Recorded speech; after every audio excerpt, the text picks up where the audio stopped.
Welcome back to another video. If you're new here, my name is JC and welcome.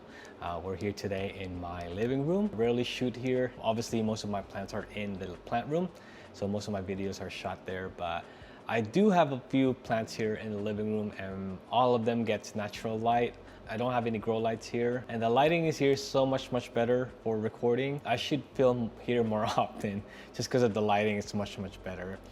So anyway, we're here in my living room. I thought it'd be fun to show you some of my plants that I rarely show, some of my underrated plants.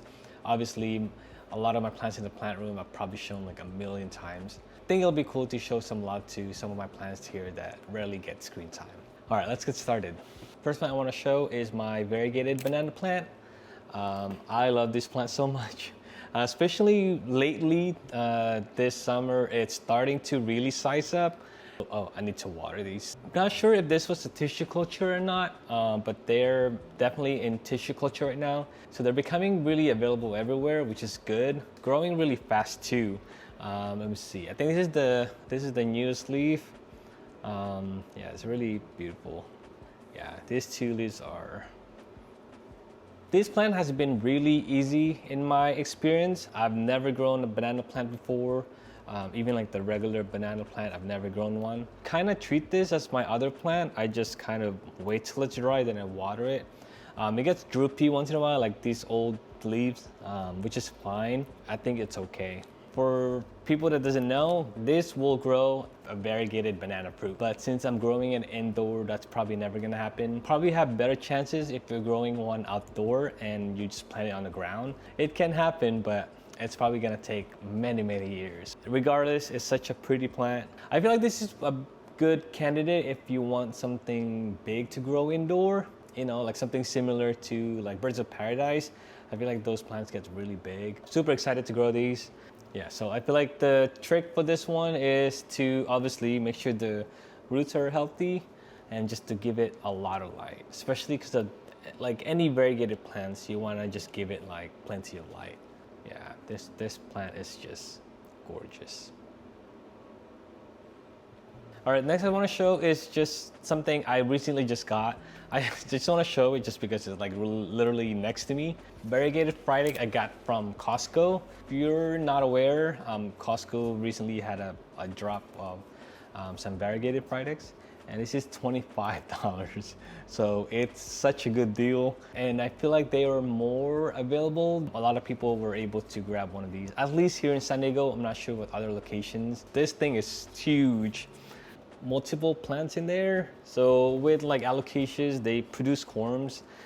So it's easy to propagate them. I can easily divide this into, let's see, there's one main plant, there's one, two, three, four, five. There's at least 5 offshoots that I can separate if I wanted to, but I really like the bushy look it's giving right now. So I think I'm just gonna keep it. For now. But this one's getting sunlight here in the living room. It's next to the variegated banana, so I think it'll be happy as well. So alocasias. I don't have a lot of alocasias, but the way I take care of alocasias, so first I make sure the soil or the mix is not, it doesn't dry out too fast. And with alocasias, the number one trick is plenty of light. They love a lot of light. They'll get bigger leaves. They'll hold on to more leaves. The more you give it light. Next on the list is a variegated money tree. I actually have 2. So one is grafted, this one is non-grafted. So I feel like this was grown from a cutting. The variegation is not the best, but I still like it. I think it's such a pretty plant, especially this one. I kind of prefer the look of the one that's grafted, just because I like the thicker stem, the delicate leaves. So yeah, this one is it's growing pretty cool. Okay, next is my philodendron tortum. So this was one of the plant that I used to not care. Like, I don't know, I just didn't get it before. I thought it was just plain and not interesting looking. And then one day I just kind of wanted one. So thankfully I waited because the price has definitely gone down. But it's such an interesting looking plant. It looks like a palm. It's starting to size up. It's here in my living room. It's getting decent enough sun. It's definitely asking for a moss bowl, but I don't know if I want to put a moss bowl yet. Easy plant. I've never had pest issue with this one. I can't imagine dealing with pests with this. I feel like it's gonna be hard to battle just because the leaves are so delicate and small. I guess that you can just kind of spray if there's pests or not, but thankfully it's been healthy so far. But yeah, this is my philodendron tortum. As long as you keep your plants healthy, I mean, you know, like they'll have enough energy to fight off any pests if there's some, but it's definitely asking for a moss bowl. I don't know what to do, but right now it's okay. Very interesting plant. Oops, I'm making a mess here. Next plant I want to show is my ZZ Raven. I don't know if you can see, but there it's sitting all the way in the back in my living room. So, but I have two big windows here and they're both south facing. So it's getting a lot of indirect light, but it's away from any window. Let me just get it. Oh, okay. So this is my ZZ Raven. I think this is super underrated plant. I feel like it's such a good plant to place in one of the corners where like you don't necessarily have a lot of light off. I wanted to put a plant somewhere here in the back, but I didn't know what exactly I can put there. Because I feel like if I put any other type of plant in there, it's probably not gonna do well. It's probably gonna be like super leggy and it's just gonna grow like super small leaves. ZZ Raven, or even like the regular ZZ, like they can tolerate like the lowest of light. But of course they'll do much better if you give them more light. But they'll tolerate it and they'll be fine. And this plant has been in there since I've gotten it, and it's growing super slow, obviously, but it's healthy and it's looking really nice. And this one I water like literally like sometime every month or sometimes even 2 months. Because ZZ plants, they have like a really thick rhizomes that stores water, so they don't need to be watered that often, especially if they're not getting a lot of light. So like I said, sometimes I literally just forget to water this one, and I just kind of go by feel. Like right now, it's kind of light, so it probably needs water soon. I don't have to water today. Such an underrated plant, especially when they get really big and really bushy.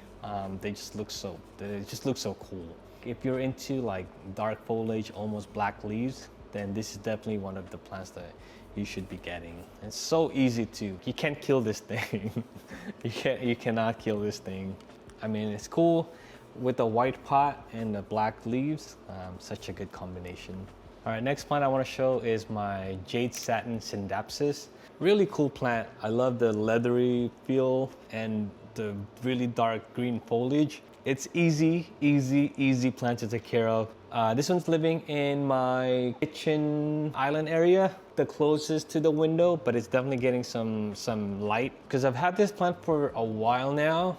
I feel like it's definitely doing much better in lower light. Again, it'll grow slower, but the leaves is gonna get much more like darker. I wanna put a shelf on top of my computer, and I want to put this there and just have kind of like hanging. But yeah, this is my Scindapsus Jade Satin. Really cool plant. Super easy to take care of. Pretty easy to get nowadays. I mean, most Scindapsus are, and they're easy to propagate. Just gotta know and root in water, which I might do. It'll look bushier. But right now, this is it. But it's still looking nice. This one also one of the plants that I kind of forget to water. I literally would just wait till I see it kind of like get wrinkly and curled. Then that's kind of my reminder for it to water. And honestly, it's doing okay. I just forget about this plant. I'll wait till it dry and wrinkly, then that's when I water. For the next two plants, I feel like I have to stand up because they're kind of big. This is my Ficus umbellata, but this one is such a cool plant. The leaves gets like, I don't know, it looks leathery and shiny. It's obviously facing in one direction because I have it in the corner by the TV. So I feel like Ficus needs a lot of light. It's literally in the corner getting most of the sun. Kind of helps to provide some shading to some of my plants there. Any rubber plants, your fiddle leaf, you give them a lot of light, and then you just kind of be consistent with watering, and they'll do just fine. So with this one, I kind of go by feel also. So it's not in a clear pot, so I don't know exactly. I can kind of see from the bottom. So if I touch it, I can kind of see if it's dry or not. But I can kind of tell by the weight when it's kind of need water. I water this maybe like every 3 weeks, sometimes more than a month, depending. Lately it's been kind of warm, so I'm watering it more frequently. But yeah, I kind of just go by feeling it. So definitely one of my favorite ficus plants. I mean, I feel like my favorite ficus will definitely be the Ficus shiverina, just because that one is such a crazy variegation.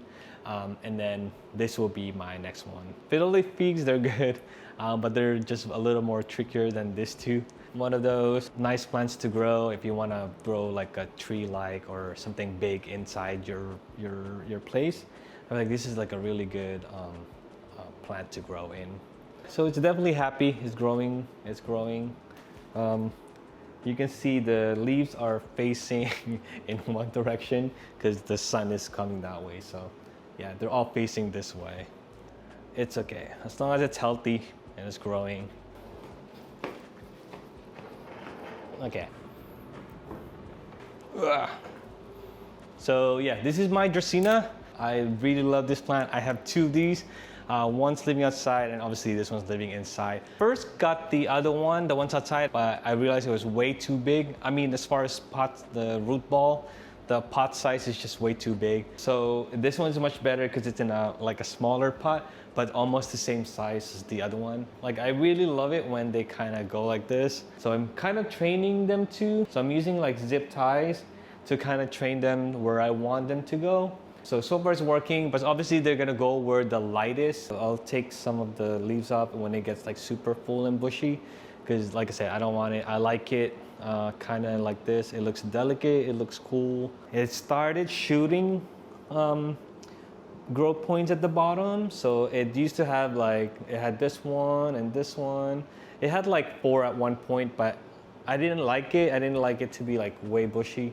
So I cut those growth point and I left one growing. So this is like the one I'm leaving. So it's gonna, and it's starting to bend too, so which is kind of cool. So yeah, here's the zip tie that I'm using. So I'm just kind of training them where they want to go. So as far as care for this one, I find it like really easy, to be honest. My living room gets plenty of light from outside, and I water this one like maybe every 6 weeks, sometimes even longer. It seems to be doing so well, so I'm gonna just keep it like that, keep my schedule like that. And it looks so healthy and happy, so I think it likes what I'm doing, so I'm just gonna keep doing that. They're pretty much everywhere. Obviously you can get a small one. You can just find one on Facebook Market or OfferUp. That's where I got mine. Such a cool plant, especially it gives my place some interesting vibes, just because I love the shapes that it's doing.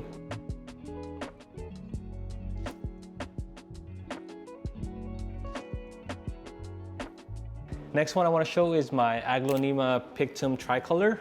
I've probably shown this before, but it was like a smaller plant. So I recently got another one and I kind of planted them together to make like one bushy pictum tricolor. Getting too much grow light, I feel like. I just moved this to a different shop lower, so it's not super close to the grow light. So I feel like the color will start to get better. But right now it's looking a little bleach, especially this back leaf. So I think this is the one that's closest to the grow light.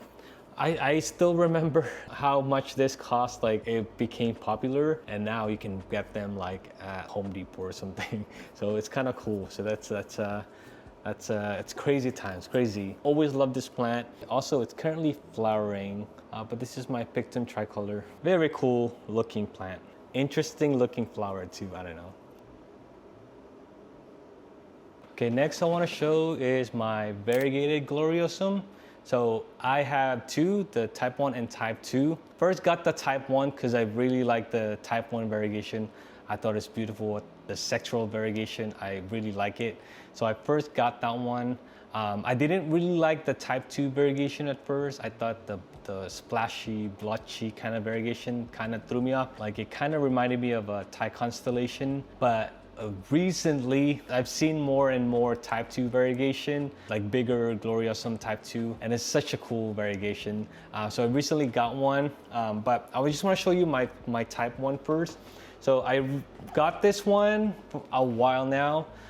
It's kind of facing backward, I don't know why. I've had this for a while. It grew like 3 non-variegated leaves, finally gave me a variegated leaf, and the next one, I'm 100% sure it's variegated. I can kind of tell by the striping on the stem. I still like this one, I really do, but lately I've been really into the type 2 variegation. I got one too. So this is the type 2. The newest leaf is gonna be all white, but I'll probably just cut it.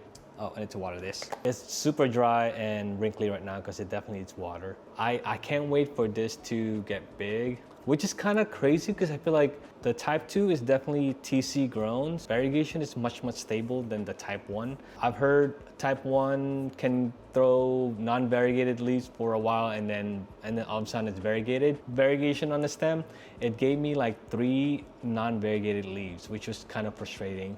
But now it's definitely, it's variegated, so it's for sure variegated. And I'm happy with this type of variegation. Honestly, I like more green and then just a little bit of variegation. For any sectoral variegation, I feel like you're more prone to browning. I wanted to have more green than the actual variegation. This is the type of variegation I want. So I want more leaves, but I want more variegation like this. But I don't know, I think the variegation in this one is really pretty. It's almost like a tricolor, but I'm gonna water this right now. Next I want to show is my variegated chia pens. I don't own any other syngonium except for variegated chia pens. Realized later on with my plant journey that I don't really like syngoniums except for the chia pens. I used to have a regular chia pens, like a really big one that I no longer have. But my goal is to grow this as big as my old green chia pens. But it's such a beautiful plant. The leaves are like thicker and leathery and just beautiful. Starting to scare me up a little bit just because the newest leaf is this one. It's like super variegated.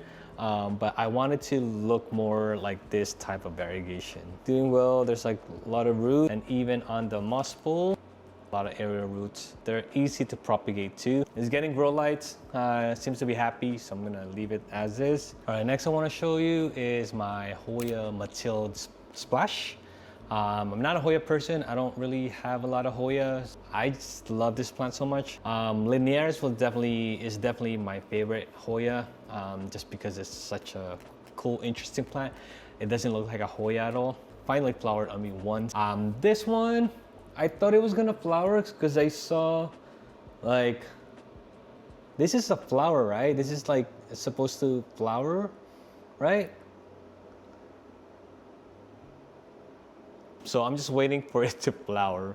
And there's like a couple, or yeah, there's like a few. So I think maybe I need to water it. Yeah, I need to water it. It's such easy to take care of. There's like multiple grow points.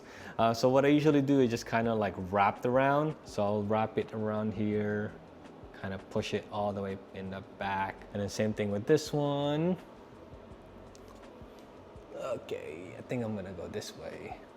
And then there's this that's like, I don't know what it's doing. There. Oh, there's still last one. Yeah. So much better. Looks more tame. I want to keep it this size, like really small, and just have it keep growing and get it more bushy, and hopefully more silver, and hopefully flower soon. All right, guys, I think that's all for today. I decided not to show any anthuriums because I feel like that's gonna take a lot of time, so I could probably save that for another video. Thank you for watching. I hope you guys enjoyed that. Please don't forget to like this video and subscribe if you haven't, and I'll see you guys next time. Bye, guys.